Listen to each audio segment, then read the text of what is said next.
kasi sa script minsan may nakalagay na pangalan ng isang kandidato, minsan ganyan, pero hindi po nangangahulugan na yun ang binoto nila. Ibig daw sabihin, ang klinik mo, pangalan nga ni Bato yung sa tabi, pero yung klinik mo is not Bato, a different person. Calls Comelec is lying. There is something alarming na nangyayari sa online voting ng ating mga OFWs ngayon.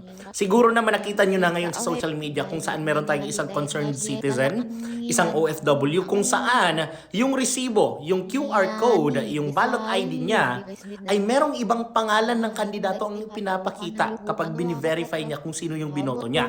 At ayon sa kanya, hindi yun yung mga taong binoto niya. Nag-issue ng statement ang Comelec, and they are terrible liars. Pakinggan nyo.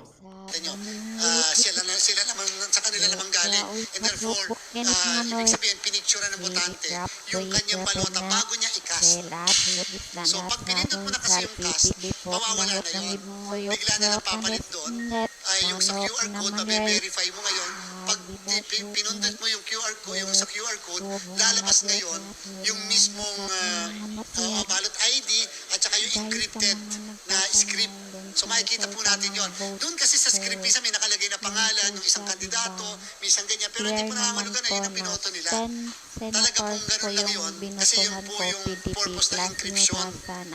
Di po ba? So hindi po yun nangangahulugan na yun po yung binoto nila. Pero nandun sa encrypted script, yung lahat po ng binoto nila. Later po, kapag ka na-translate na yon into human readable, makikita nila na yun pala talaga ang eksaktong mga binoto. Calls, grabe pinagloloko nila tayo ng tanghaling tapat. Tandaan nyo yung sinabi niya ha. Sabi niya, it's an encryption text daw. Sabi pa niya, minsan daw meron daw mag-a-appear ng mga pangalan dyan, pero hindi daw ibig sabihin, yun ay pangalan ng mga kandidato na binoto niya. Bahagi lang daw yun ng encryption text. Talaga ba? Ito yung mga sinabi ng ibang mga nag-comments ha. Sabi ng isa nating kababayan, as a programmer and web developer, I'd like to understand the technical reasoning for displaying candidates' names within the encrypted QR code after a vote is cast, even when those names don't represent the voter's actual choice. What purpose does this serve? Tingnan mo yan. Pati mga programmers, kino-question na itong pamamaraan nyo ng pagbibigay ng QR code or ballot ID kung bakit nagdi-display siya ng ibang pangalan. Clear naman po na May nag-agree din 10 sa comment, sabi niya, I senators saw the po yung screenshot. It's binutuhan not a ko, script. PDP It's a plus JSON Yutasan format. at si I think it's the one Gonzales sent to the and server. It Duterte means Youth he is Party lying. List. Pero nang chinek Meron man ko po nagsabi sa dito, sabi niya, QR it's not code, encrypted. The code that ito po appeared yung is a raw lumabas code, na JSON. si Brosas, Error mismo ng website. Encrypted text should not be readable marami, as si well. Cayetano, Wala nang si first Lito name, last name. Lapid. Why is that the encrypted Yung mga text hindi still ko naboto has the ba? names? Don't lie, sir. Go get a better Naguguluhan ako. developer. Bakit ganyan? Here's the thing, hindi ako Nandyan din programmer. si I am an Rebella, engineer. si Binay. Pero meron akong pamamaraan to verify Ang kung dami nilang nagsisinungaling siya o ang hindi. daming nakalagay We dyan have kaya di AI. namin naintindihan. Might as Pero well at least gamitin may natin proof to our naman. advantage.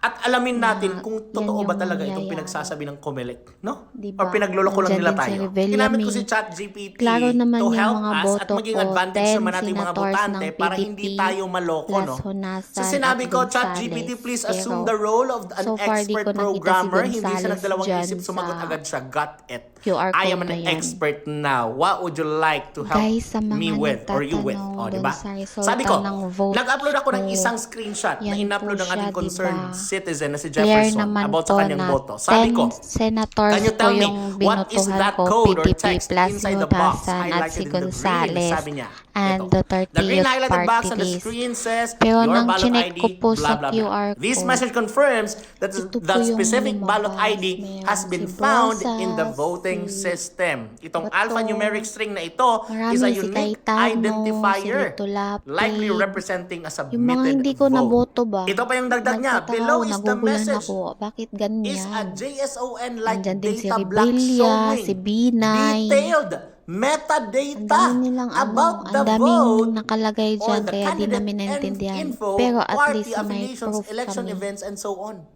Pero Na di ba sabi nung yan yung nagsalita sa mangyayari. Comelec, hindi daw yun Diba? na Nandyan din pangalan si ng actual na Rebella May. binoto niya. Oo, Klaro kasi naman part yung lang daw mga yun ng boto ko, encryption 10 text. senators Ha? ng PDP Pero bakit ngayon plus sinasabi Honasan at Gonzales. na ang JSON-like Pero data so ay far di ko nakita si nagpapakita Gonzales ng dyan actual sa detailed QR code na metadata ng taong Guys, sa binoto mga ng botante. nagtatanong doon sa resulta ng So sinabi ko kay vote ChatGPT, ko, this is a ballot ID of a yan po casted siya, vote diba? via online voting. clear Does naman that po mean na the 10 JSON like data you senators mentioned po is yung showing the candidates binutuhan being ko, voted? PDP Sabi plus niya, Youth yes, Hasan exactly. at si You're spot on. Gonzales and Oo, Duterte basahin nyo. Youth Party The List. JSON like data you're Pero seeing nang there chinek is a ko po structured sa representation of the QR vote contents. ito po Meaning it's yung highly lumabas. or likely showing the Mayroong si candidates that were Brosas, selected si using that ballot ID. Bato.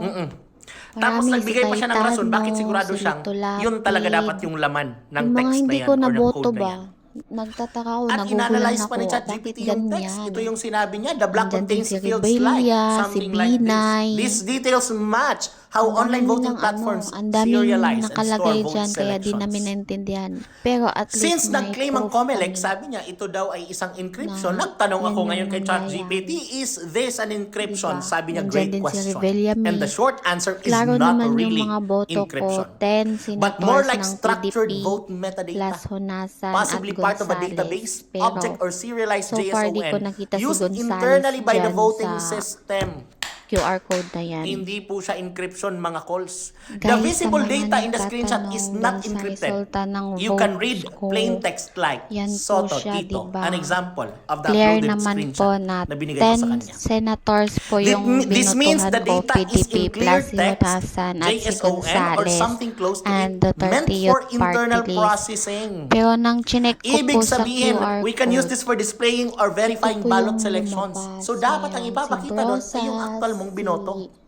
Bato, Kasi sabi ni ChatGPT, marami, ang si totoong Cayetano, encryption si should Lito be like Lapid. this. Dapat hindi Yung siya mga hindi ko naboto readable. ba? Random Nagtataka looking ako, strings at nagugulan hindi ako. mo siya Bakit mababasa. ganyan? Pero bakit may mga words Nandyan na din si mababasa mo tulad ng Rebella, si pangalan at Binay. apelyido ng mga kandidato? Ang dami nilang Why it's ang visible? daming Kasi nakalagay hindi dyan, nga siya kaya di namin encryption. naintindihan. Diba? Pero at least may proof So ngayon kami. matalino talaga si ChatGPT. Nagsuggest siya. Na If you're yan building, yung testing, mangyayari. or auditing a system like this, Diba? I can help you Nandyan check din si whether Rebella it's May. following best practices Klaro naman yung like mga ballot boto secrecy, ko, 10 data senators anonymization, ng PDP cryptographic plus integrity Honasan proofs. at Sabi ko, Gonzales. please proceed. Pero At so sumagot far, si di ko ChatGPT. nakita si Gonzales dyan Sabi sa niya, vote representation and QR storage code na yan. are like this. So, ibig sabihin, hindi po yan Guys, sa encryption. mga nagtatanong ChatGPT is doon sa proving that resulta this ng is a vote JSON-like ko, structure display. yan po siya, Hindi po diba? siya encryption. clear naman po na This 10 suggests that the system senators po yung stores as binutuhan ko, structured PDP JSON plus objects Youth with Hasan at plain si identifiers. Gonzales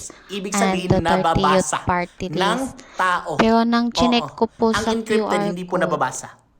ito po Sabi yung niya, lumabas. only the system with the Mayroong si private key can Brosas, decrypt si votes. Even Bato, insiders can see how marami, someone si voted. Cayetano, Diba? si Lito Lapid. Can't see how someone voted Yung mga kung hindi ko talagang naboto ba? encrypted siya. But this Nagtataka ako, case, hindi siya nagugulan ako. encrypted. Bakit Dapat ganyan? ganito daw yung encryption. Andyan din si Tapos Rebella, nagsuggest si pa si ChatGPT, Binay. sabi niya, dapat para Ang merong dami nilang integrity yung ang online daming voting, nakalagay dapat dyan, merong kaya di ganito. namin naintindihan. End-to-end Pero at least may verifiability, proof kami. voters gets a receipt, Na voter can later verify yan ang their vote in the nangyayari. final tally, but Diba? can't Nandyan prove din to si others how they Rebella May. voted. So Klaro para naman to yung prevent mga boto vote ko, buying. 10 Diba? senators Zero ng knowledge PDP proves. The system plus proves it Honasan handled at your vote Gonzales. correctly without Pero revealing the so contents. far, di ko nakita si Ito daw yung Gonzales pamamaraan dyan sa to ensure transparency QR code but na with yan. integrity yung ating online voting.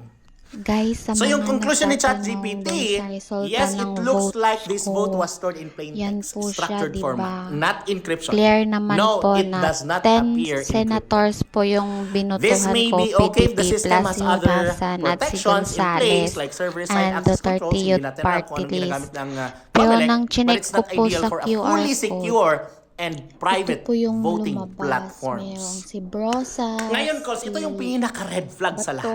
Ito yung pinaka-problema. Marami Sabi ko, si this Cayetano, concerned voter si is Lito claiming Lapid. that the displayed Yung mga hindi ko candidate naboto names on ba? the raw vote data Nagtataka ako, after scanning the nagugulan QR ako. code Bakit before ganyan? clicking the ballot Andyan din ID si Rebella, are not the same si names the Binay. voter casted.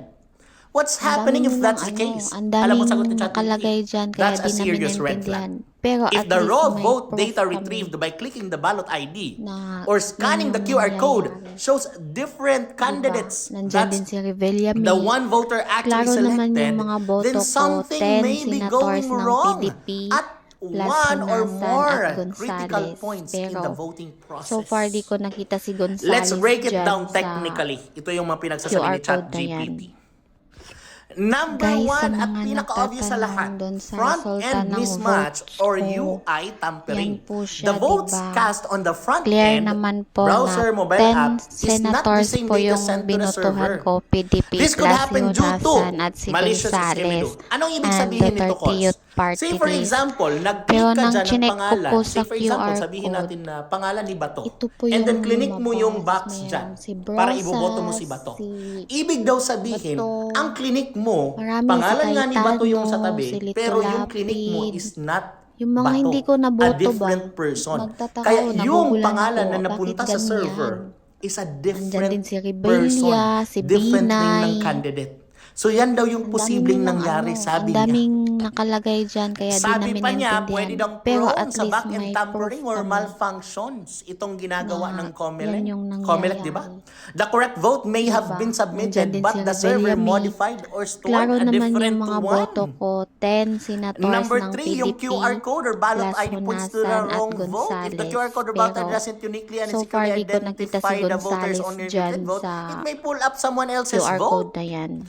And lastly, ito, basahin nyo na Guys, lang. sa mga nagtatanong doon But to sa keep it short, resulta sabi ng niya, vote the vote integrity ko, is compromised. yan Ballot po secrecy siya, may also be diba? at risk Clear in this naman po kind of na system na 10 online voting ang senators meron po sila. yung And binutuhan ko, lastly, baka PDP sabihan nyo plus ako na uto-uto Honasan sa at AI. si At least nagtanong Gonzales ako, how and confident Duterte are you Youth with all your Party list. answers? Give Pero me nang percentage. chinek ko po sa Sabi ni QR ChatGPT, code, I'd say I'm ito po 95% yung confident. lumabas. No? Mayroong si In the accuracy and Brosas, technical si soundness of my answers Bato, based on the marami, following. si Cayetano, Basahin nyo na lang. si Kung Lito gusto nyo maging Lapid. 100%, yung mga hindi ko pagkatama ni naboto ba, ChatGPT, we can magtataka provide ako, more nagugulan information. ako. Bakit ganyan? So, Carl, bakit ko ginagawa to? Andyan din Because si I'm a Filipino. I am a Rebellia, si concerned citizen. Binay. Hindi pwedeng hayaan lang natin na Ang dami niloloko nilang tayo. ang daming Harap-harapan. nakalagay No? dyan, kaya If di you're an namin expert in naintindihan. this field, Pero if you're a at least programmer, may kung proof meron kami kang point of view, meron kang idea yan na yung makakaambag sa nangyayari. discussion, go ahead and put that in the Diba? comment section. Nandyan din si Walang Rebellia problema.